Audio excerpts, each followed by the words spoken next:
د اسلامي امارت د واکمنۍ رسمیت پیژندنې په اړه تازه څرګندونې. د نوموړې واکمنۍ رسمیت پیژندنې په تړاو د منځنۍ اسیا او خلیج هیوادونو خپل غوڅ دریځ اعلان کړ. آیا دغه هیوادونه یا د واکمنۍ په رسمیت پیژني؟ بشپړ جزئیات په ویډیو کې تر پایه وګورئ. پاتمنو لیدونکو ستړي مه شئ.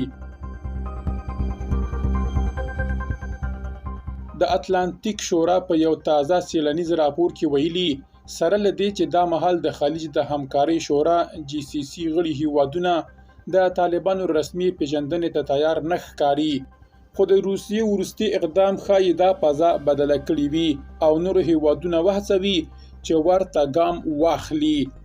د جمعې پر ورځ د زمري پر 10مه د یاد شورا لخوا په خپره شوې څیړنه کې چې سرلیکي د خلیجي هیوادونو دریځ د روسیې لخوا د طالبانو د رسمیت پیژندنې پر وړاندې راغلی چې د مسکو پریکړه ښایي طالبان له نړیوالې انزوا وباسي او د روسیې نږدې متحدان دې ته وهڅوي چې له طالبانو سره نوې اړیکې ټینګې کړي. په راپور کې د متحده عربي اماراتو رول ته هم اشاره شوې چې له 2021 زیږدیز کال راهیسې یې له طالبانو سره پراخ تعاملات کړي دي. دا هیواد نه یوازې دا چې د افغانستان په هوایي ډګرونو کې نقش لري، بلکې مرستې، منظم پروازونه کابل ته او نور بشري اقدامات هم کړي.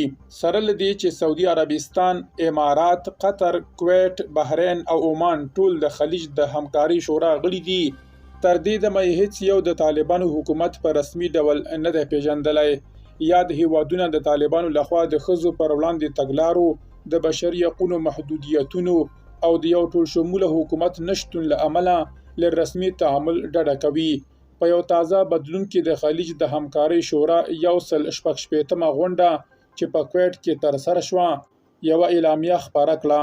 پکې له طالبانو غوښتنه شوې چې د افغان ښځو د تعلیم او کار حق تضمین کړي او د مذهبي او قومي اقلیتونو خوندیتوب ته ژمن پاتې شي.